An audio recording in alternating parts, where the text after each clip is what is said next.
This talk is going to be on decomposing a Java EE monolith into WildFly Swarm microservices. And obviously my name is Ken Finnigan. First question, I guess, is has anyone heard of WildFly Swarm? Okay, has anyone used WildFly Swarm? Well, that's not too bad at all. So obviously that's me. I'm principal.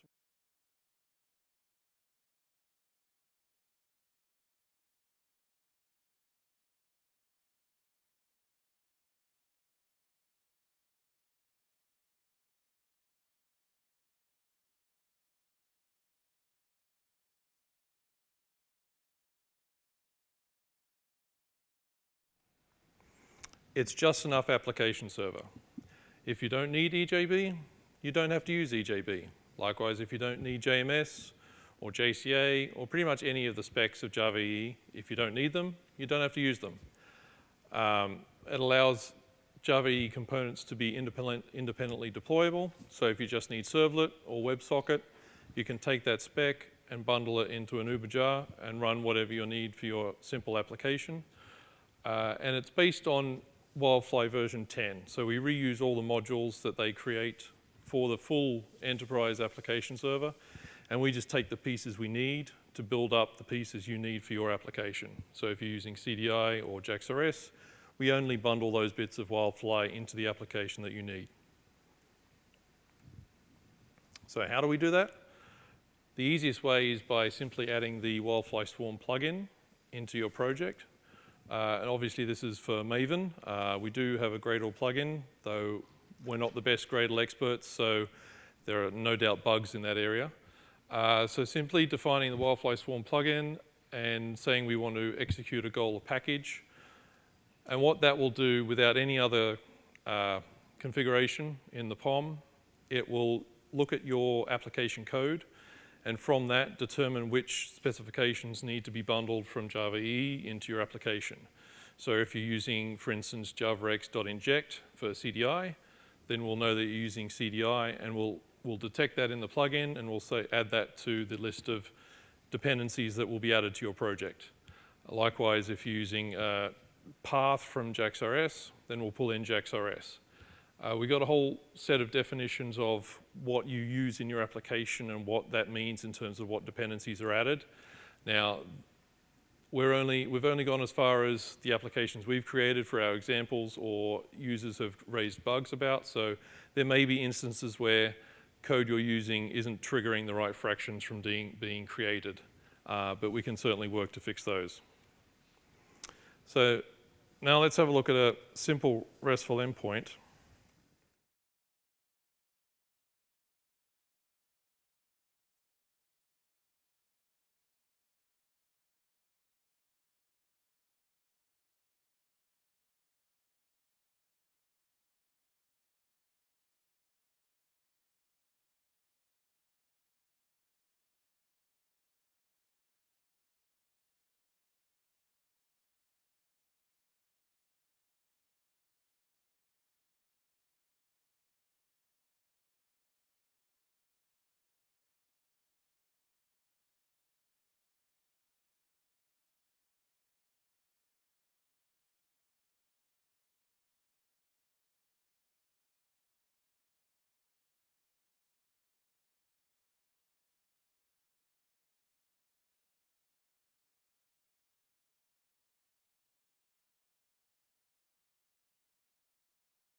Actually create some code for it. Oops. And in this instance, we're going to just do a very simple resource class.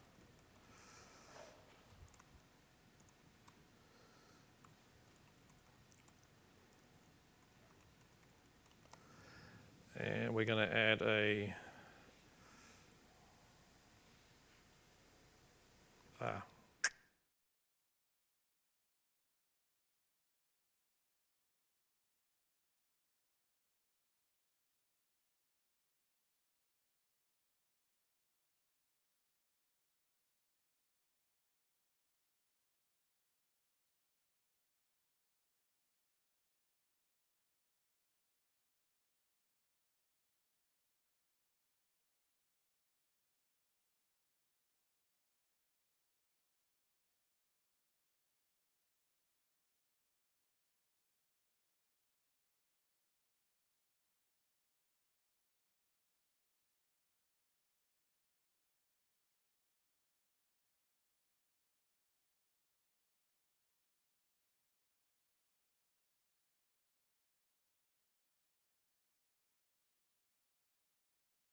is it essentially constructs an in-memory Uber jar of what would be created if you built the Uber jar and then just runs it directly.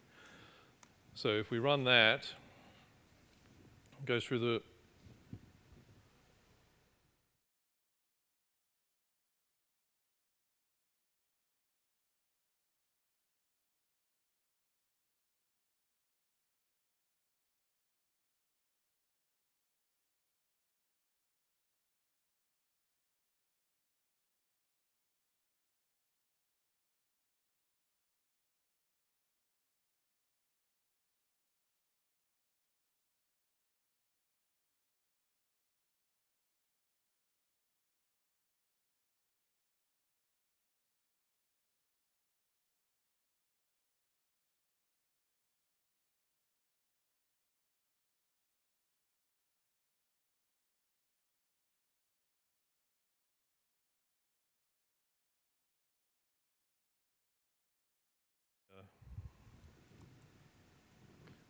return from the endpoint that we created.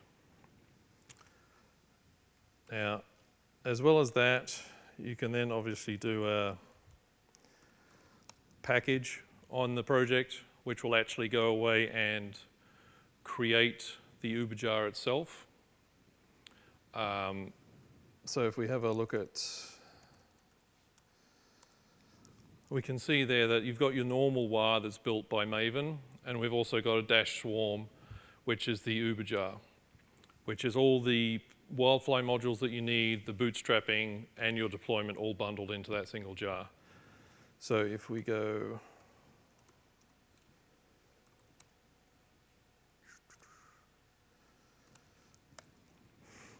this will now be executing the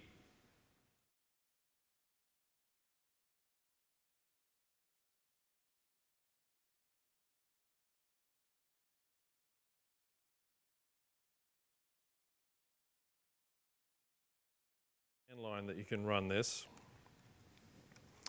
Now, if we have a look at our project in an IDE, it is also possible to run it directly from the IDE. Now, in this instance, we've been using auto detection. So we need to stop using that and specifically choose dependencies so that we can actually have a class to find, to debug, and run against. So what we need to do, we can leave the Java EE API there, but we can also remove it.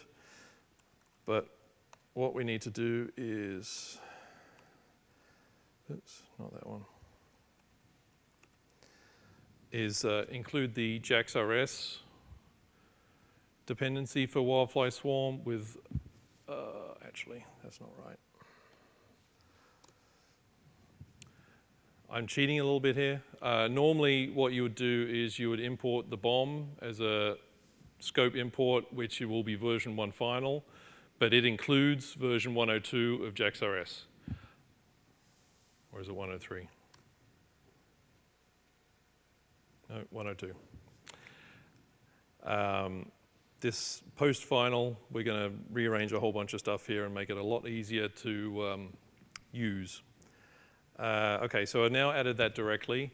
I can remove this dependency and it'll still compile, because basically for each of the swarm dependencies we have, we expose the necessary Java EE APIs through those as well. So you don't need to continue using the Java EE provided BOMs unless you're wanting to use auto detection. So now that we've made that available to the class path in the IDE, we can actually create a main. And in this case, we haven't created our own main, so we're going to use the one that Swarm provides for us.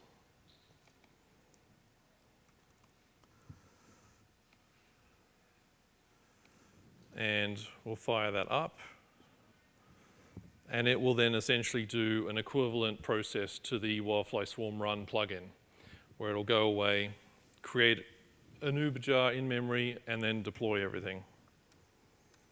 So once again, if we go back here, we can see that the resource is now working from the IDE. Now, if we stop that, we can also show how easy it is to debug from within the IDE. So once again, I've essentially just started that same main process in debug. And once it's fired up, okay, in theory, we've now stopped on the breakpoint within the resource. It's also possible to debug from the command line. So that is, that one.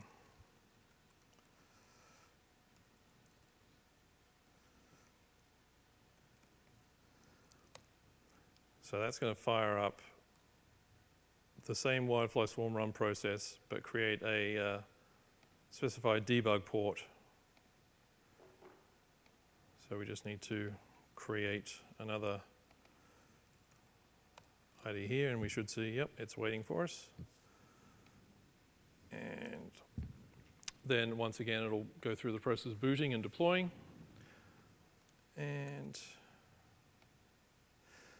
there we are, stepped into it again. Likewise, it's possible to debug through Java-jar. That's a little harder to show because it requires the whole agent configuration being passed into Java-jar.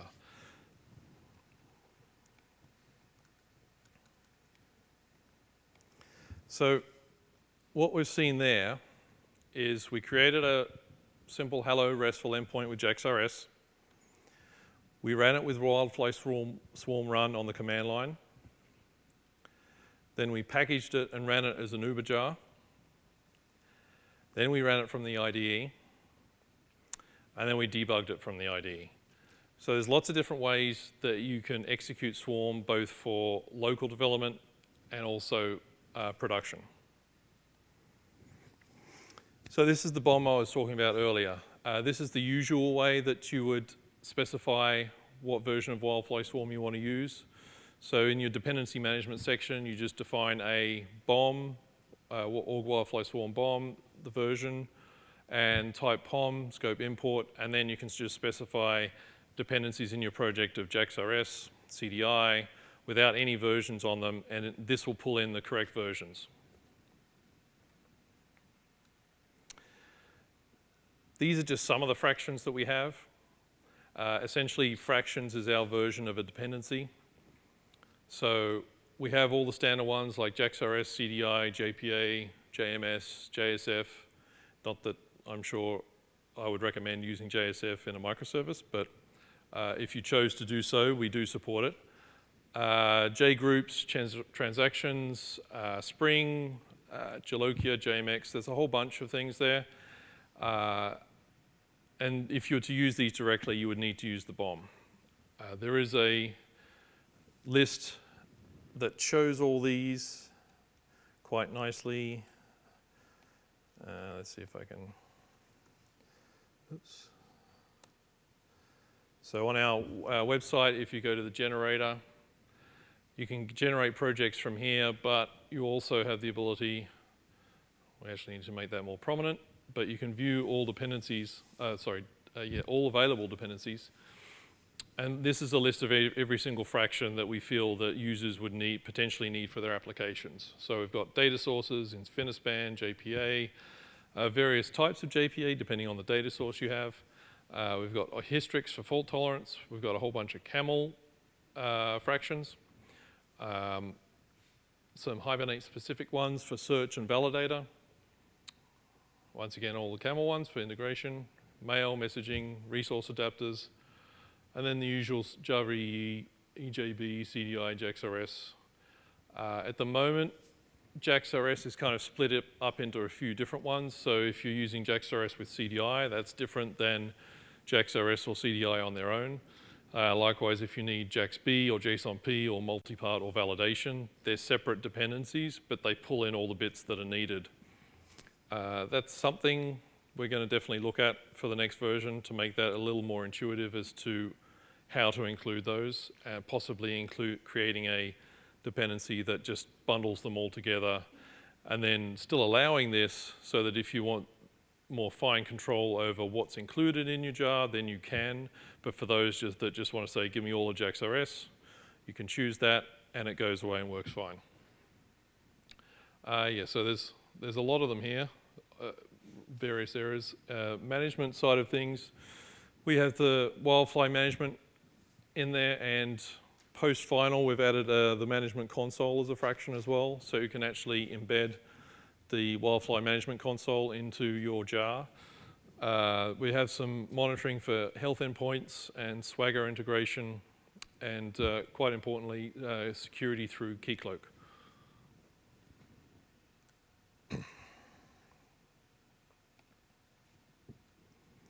So monoliths, the main reason we're here. So typically for Java EE, the kind of layers we've seen over the years, and I'm sure I'd be surprised if anyone here hasn't either worked on this at some point or is still doing it today. The typical situation is you have your presentation tier, then you have your business services, and then you have your data.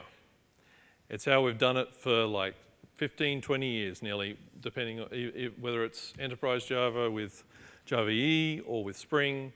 It's pretty much how we've built everything. But with microservices, it needs to be a little bit different. So in terms of design around microservices, we want to be thinking about bounded contexts.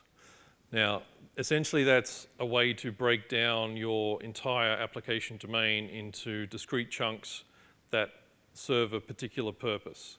So for instance, in an e-commerce kind of system, orders and anything related to that would be a single bounded context.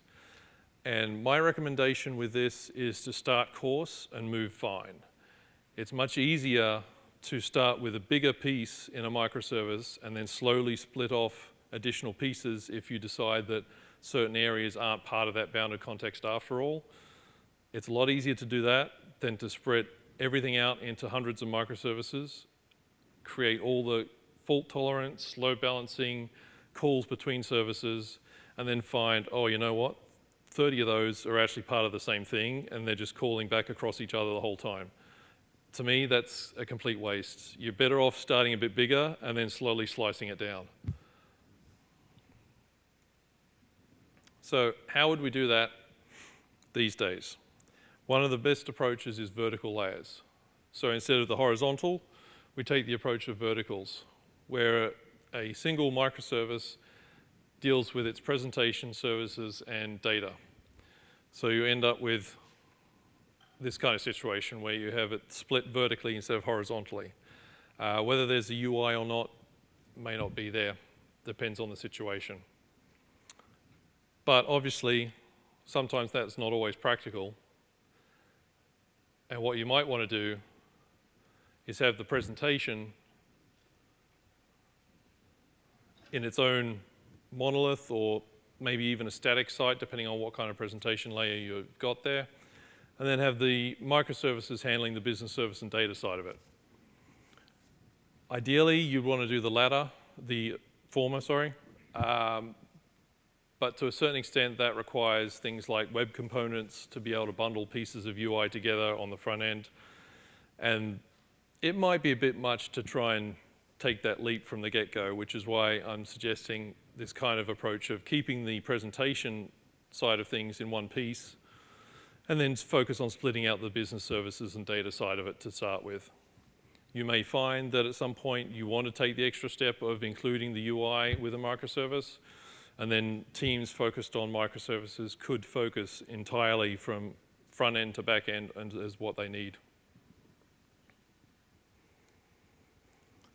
So kind of what that means in terms of moving from a monolith, you kind of want to end up in a situation where you have your existing monolith with UI, data, and business services.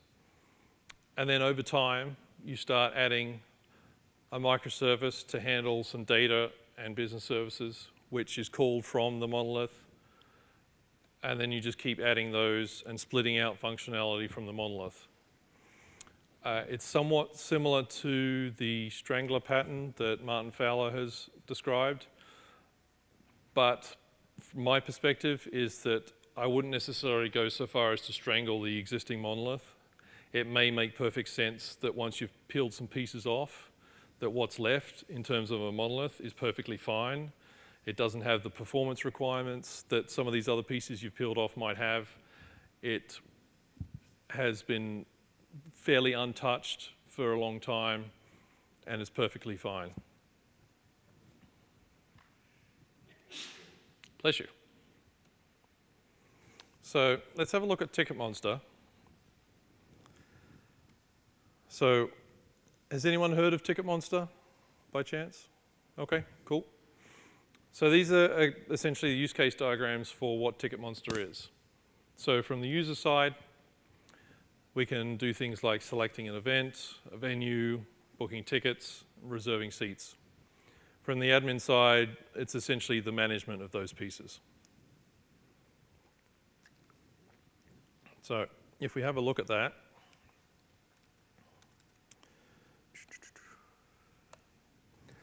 so this is a full WildFly 10 with the entire WAR of TicketMonster deployed in it.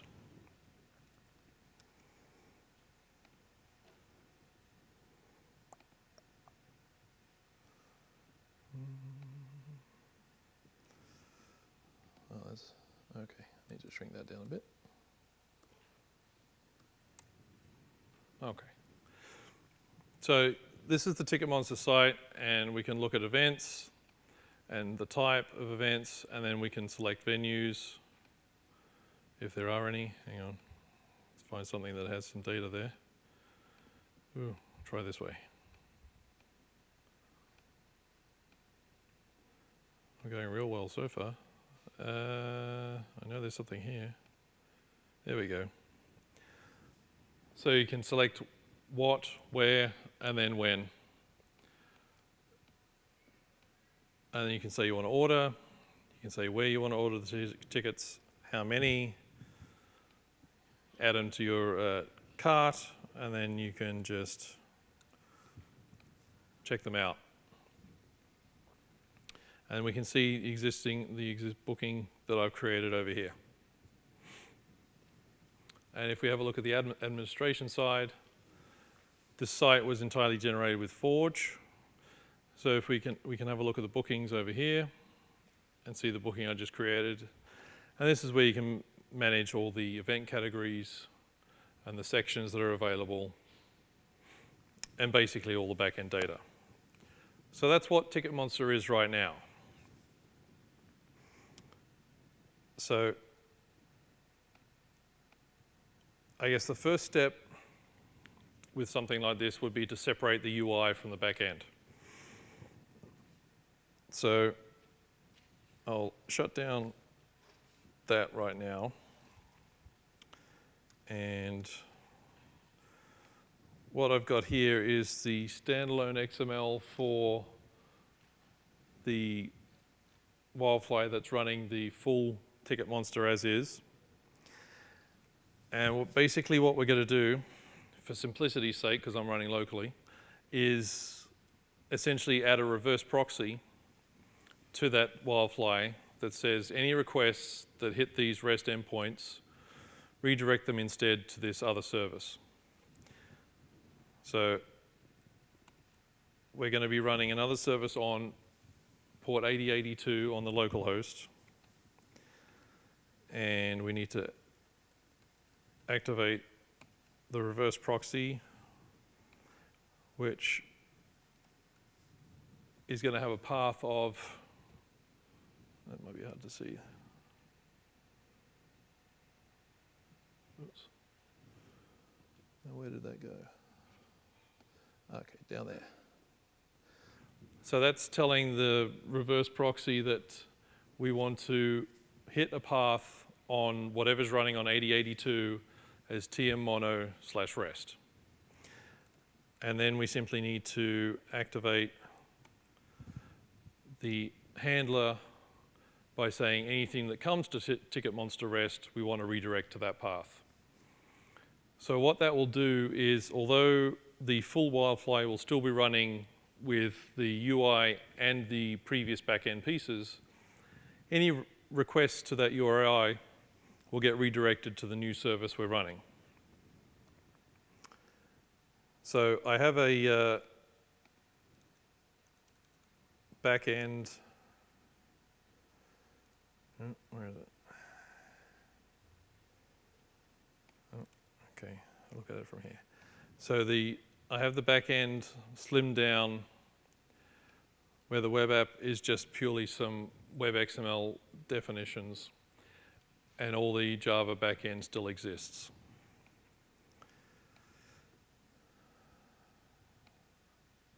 Okay, so if we save those there, and first of all, still had that running, okay. Now if we, where am I going?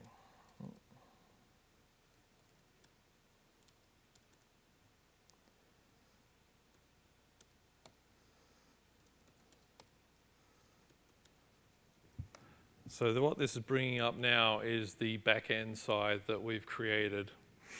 So in this case, it's still creating to the previous database that we had. It's all the same code running. All we've done is remove the UI pieces and started it up on a separate port. So in theory, now with our reverse proxy configuration, we should be able to start the main WildFly instance again.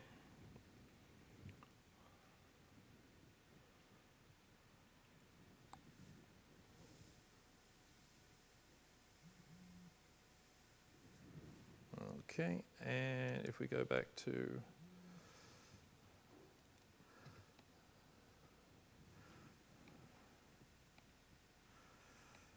we can still see all the data is still there.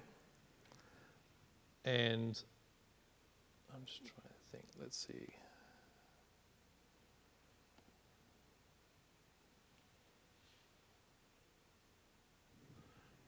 Trying to think if there's a easy way to show that it's not hitting the one that's already there. Okay, let's change this. What we'll do is we'll stop the main one. We'll that one. What we'll do is we'll take all the Java code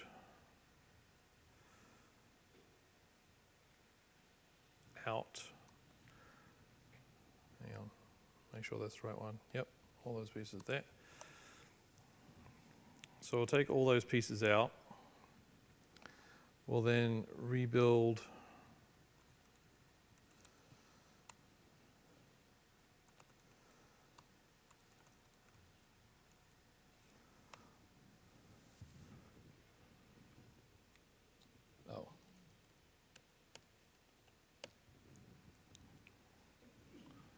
So we're going to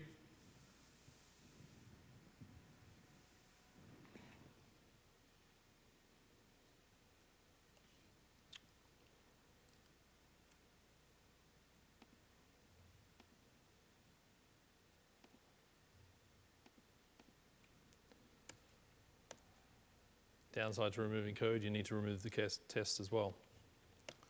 See if that works. Okay, that's better. So now if we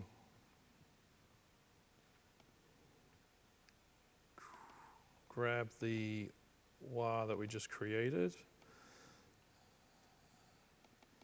and then go back to the server,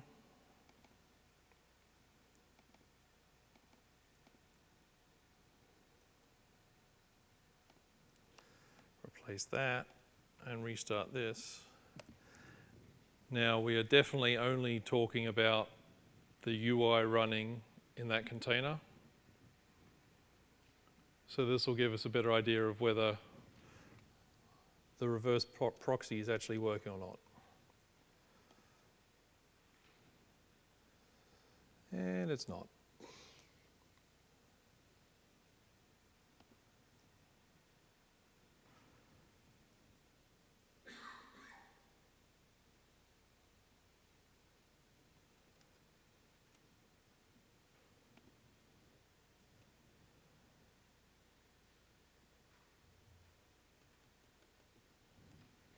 Okay, well it did hit it, but it didn't start. This is what happens when I mess around with existing examples and things don't work as I expect them to.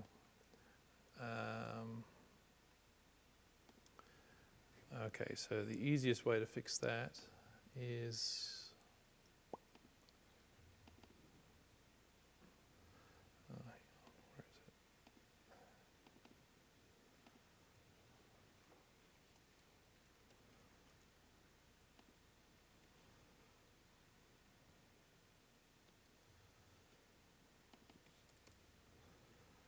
okay, now if we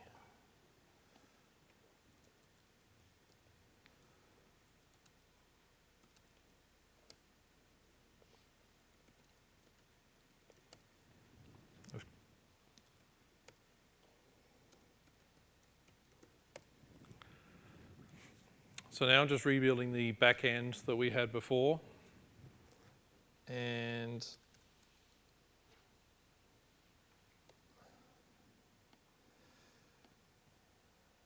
then if I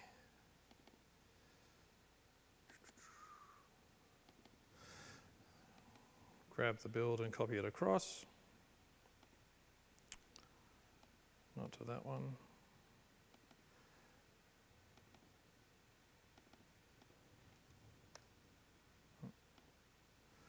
Okay, so where are we?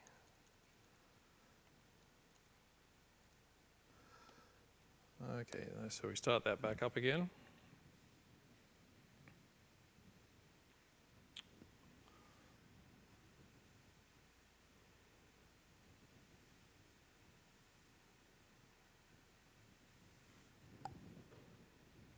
Okay.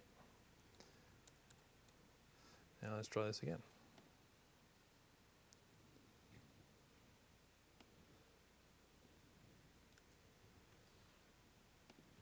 I'm going to restart that just in case things started getting nasty.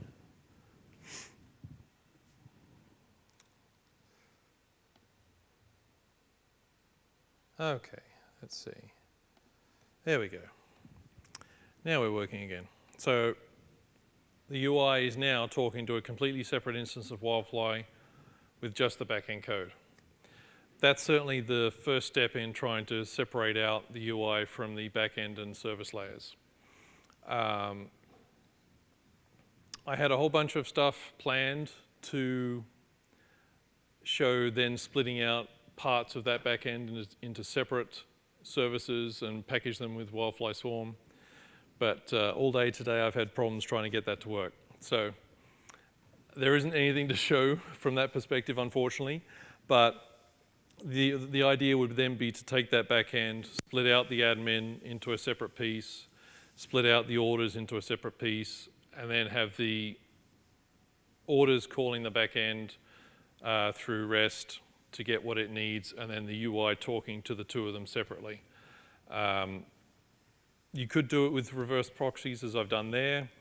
That's probably a temporary solution just to try things out. What you'd really want to do is modify the UI to use some kind of service discovery load balancer kind of situation so that you can register the orders and admin services by name, and then the UI can say, I need one of these, give it to me, and it'll look it up and use it.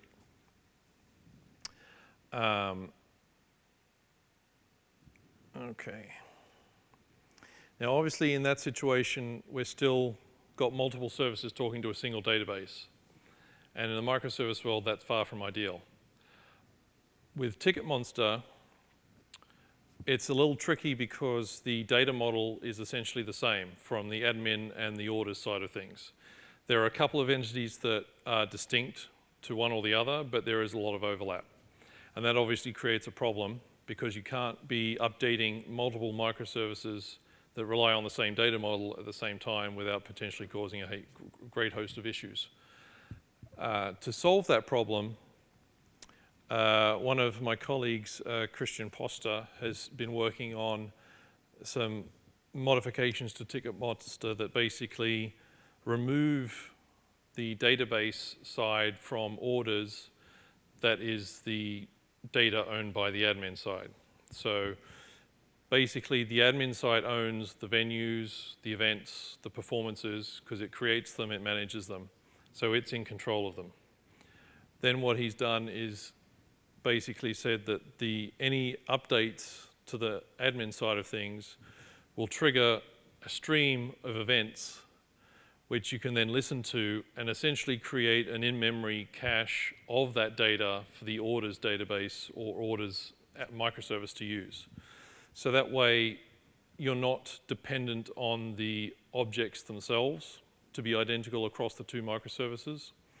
It also means that the orders can be concerned with a smaller subset of data. So for instance, if the admin side has 20 or 30 fields for each of these things, the order side of things may only care about 2 or 3. It doesn't need to store all that. It can just store the record for itself with a couple of data elements. All it needs to create its pieces. So how that would look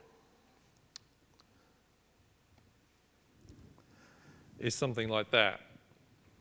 So basically what he's done is he's got a microservice that writes to its database, and then we have Debezium, which I'll go into in a bit of detail in a second, which basically reads the database journal entries for all the changes, the inserts, deletes, updates, converts it into a stream, and then you can pass that stream through Kafka with its connectors, and then essentially pass the information to another process that will then either store it in a database for the orders microservice to use, or allow it to update its in-memory version of what's there.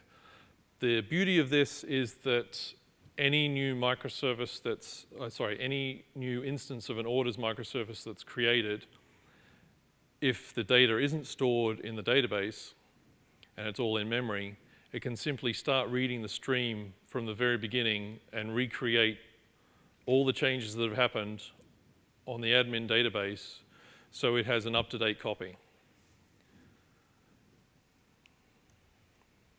So Debezium is a quite new project from JBoss.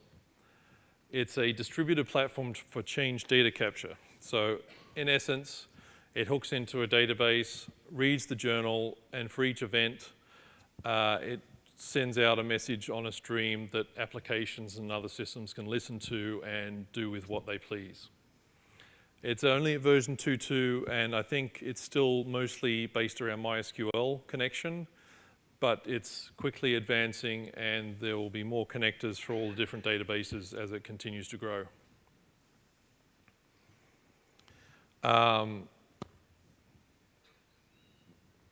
So given my demo didn't quite work as I was expected, that's all I have from the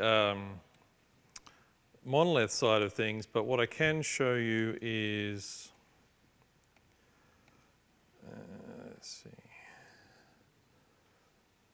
what's the best thing?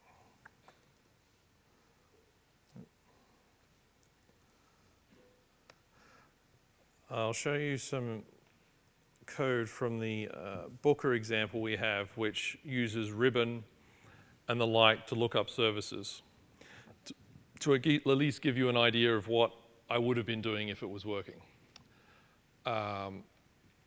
So this has a simple REST endpoint where it defines it takes a book and an ID on the path, and in this particular instance it's using a security context through Keycloak, but it doesn't have to do that, but we have done it there to show Keycloak usage, and it's basically returning a single value. So essentially that's just a regular JAX-RS endpoint. It just happens to be deployed as a microservice. It's the one thing about Java EE RESTful endpoints is they make great microservices for producing. It does become a little trickier to actually consume them though. So that's the pricing side of the equation. And I don't think I really covered this earlier, but with WildFly Swarm, you have the option of creating your own main class. And this allows you to customize what fraction configuration is used with the container and what exactly goes into your deployment. By default, without a main class, WildFly Swarm will base what it's creating and deploying on whatever dependencies are found. So if you only have undertow, for instance, as a dependency or fraction used, then we'll create a WAR archive type for you. If you have JAX-RS as a dependency, such as this, we'll use a JAX-RS archive. It'll automatically package all the Java classes and resources that are in your Maven project.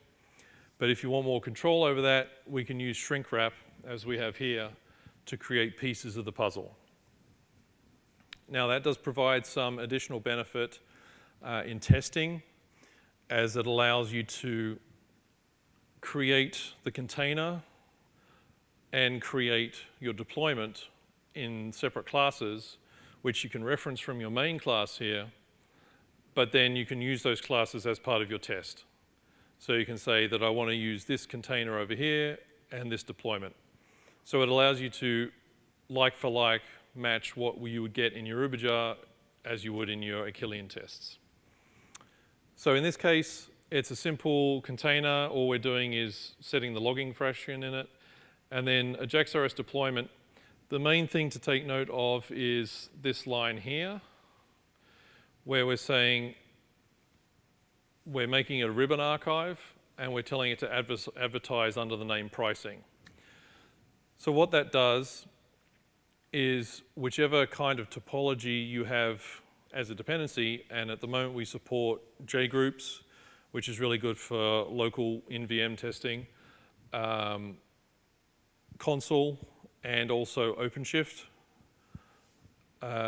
It will then advertise that this particular microservice is available to be looked up under that name. And then if we go to where it's used, we basically define a ribbon resource group, giving it the name that we advertise the other service as this is what we want to look up. And then it's the usual ribbon, in this case, annotation. So we're saying it's a get, and that's the URI we want, and we're taking in an ID as a variable. In this case, we've created a CDI factory to create an instance of that service class. And this is the kind of thing that we're probably going to clean up in the next release so that a lot of that happens for you. So you don't have to worry about creating factories to get these instances. It'll just be accessible and injectable when you need it. And then if we look as to where that's used, so this is, once again, is just a regular JAX-RS resource, but we're injecting the pricing service we created.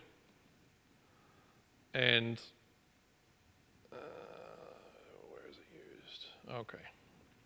So here we're using the async suspension method of JAX-RS to enable us to call the pricing service asynchronously.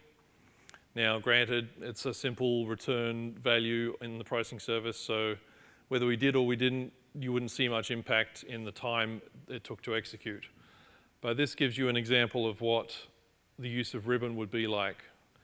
So you create an observable from the pricing service passing in the ID, and then you subscribe to that observable, and with the result, you then parse it and set it on the book, and then add that book to the response. So that's how we're currently using ribbon with service discovery. Now with the OpenShift implementation of that, it essentially looks up the services through the OpenShift client APIs, which is equivalent to the Kubernetes APIs.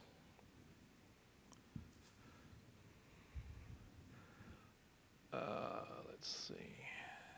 I think that's probably...